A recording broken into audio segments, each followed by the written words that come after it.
నమస్తే welcome to yo-yo TV. తెలంగాణలో majority Lok Sabha స్థానాల్లో గెలుపొందేందుకు కాంగ్రెస్ మరో కొత్త స్ట్రాటజీని అమలు చేయనుంది। కుల మత సంఘాలు, రైతులు, నిరుద్యోగులు, మహిళా సంఘాలతో వరుసగా వేర్వేరుగా మీటింగ్లు పెట్టనుంది। జిల్లాల వారీగా సమీక్షలు నిర్వహించి కాంగ్రెస్కు మద్దతు ఇవ్వాలని కోరనున్నారు। ఆయా సంఘాల డెవలప్మెంట్ పై కాంగ్రెస్ హామీలు ఇవ్వనుంది। సమస్యలకు పరిష్కారాలు చూపిస్తామంటూ భరోసా ఇవ్వనున్నారు। ఈ మేరకు ఎలక్షన్ మేనేజ్మెంట్ కమిటీలో తీర్మానం చేశారు।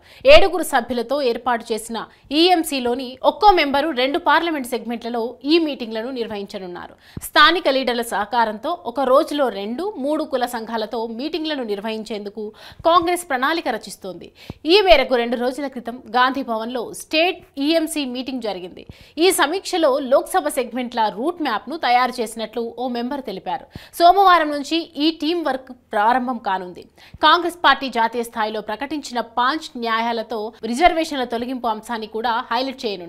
ప్రతి ఇంటికి 5 గ్యారంటీలపై ప్రచారం చేస్తూనే బీజేపీ థర్డ్ టైం పవర్లోకి వస్తే ఎస్సీ ఎస్టీ బీసీలకు ప్రస్తుతం రాజ్యాంగ ప్రకారం ఉన్న రిజర్వేషన్లను తొలగిస్తారని వివరించనున్నారు। కాంగ్రెస్ పార్టీ కార్యకర్తలతో పాటు ఎన్ఎస్యుఐ, మహిళా కాంగ్రెస్, యూత్ కాంగ్రెస్ అనుబంధ విభాగాలన్నీ ఈ ప్రోగ్రాంలో భాగస్వామ్యం కానున్నాయి।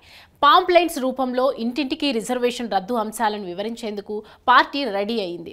దీంతో పాటు ఎస్సీ ఎస్టీ బీసీ కీలక నేతలతో వరుసగా మీటింగ్లు ఏర్పాటు చేయనున్నారు। ఆయా మీటింగ్లలో రిజర్వేషన్లపై పవర్ పాయింట్ ప్రెజెంటేషన్ ఇవ్వనున్నారు। ఆ తర్వాత దాన్ని పబ్లిక్లోకి విస్తృతంగా తీసుకువెళ్లాలనేది కాంగ్రెస్ లక్ష్యం। ఈ నినాదంతో ఆయా వర్గాల ఓట్లన్నీ కాంగ్రెస్కు లభిస్తాయనేది ఆ పార్టీ బలమైన విశ్వాసం। కాంగ్రెస్ పవర్లోకి రాగానే కులగణన చేసి రిజర్వేషన్లు పెంచుతామనే అంశాన్ని కూడా జనాల్లోకి పబ్లిసిటీ చేయనున్నారు। ఇవన్నీ కాంగ్రెస్ మైలేజ్ కు కారణమవుతాయనేది ఆ పార్టీ అభిప్రాయం। ఇటీవల రాష్ట్రంలో జరిగిన అసెంబ్లీ ఎన్నికల్లో నిరుద్యోగులు, ఉద్యోగులపై కాంగ్రెస్ పార్టీ ఫుల్ ఫోకస్ పెట్టింది। ఫస్ట్ కే జీతాలు ఇస్తామని ప్రభుత్వ ఉద్యోగుల మద్దతును పొందింది।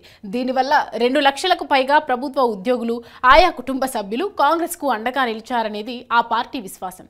అదేవిధంగా ప్రతి ఏడాది జాబ్ క్యాలెండర్ ప్రకటించి సమర్థవంతంగా నోటిఫికేషన్లు పూర్తి చేస్తామని హామీ ఇచ్చింది। టీఎస్పీఎస్సీ పూర్తిగా ప్రక్షాళన చేస్తామని భరోసా ఇచ్చింది। దీంతో నిరుద్యోగులు, ఆయా కుటుంబ సభ్యులు కలిపి ఏకంగా 90 లక్షల మంది కాంగ్రెస్ వైపు నిలిచారనేది పార్టీ నమ్మకం। ఇప్పుడు కూడా రిజర్వేషన్లు తొలగింపు అంశాన్ని ఎస్సీ ఎస్టీ బీసీ వర్గాల్లో బలంగా తీసుకెళ్తే ఆయా వర్గాల ఓట్లన్నీ కాంగ్రెస్ కు వస్తాయని ఆ పార్టీ భావిస్తుంది। రాష్ట్రంలో మెజారిటీ పాపులేషన్ కూడా ఆయా వర్గాలదే కావడం గమనార్హం। ఇదే కాంగ్రెస్ కు ఎక్కువ సీట్లను తెచ్చే ఛాన్స్ ఉంటుందని ఓ కాంగ్రెస్ నేత తెలిపారు। అసెంబ్లీ ఎన్నికల్లో నిరుద్యోగులు సహకరించినట్టే లోక్సభ ఎన్నికల్లో ఎస్సీ ఎస్టీ బీసీ వర్గాలు సంపూర్ణంగా కాంగ్రెస్ కు అండగా నిలుస్తాయని ఆయన ధీమా వ్యక్తం చేశారు।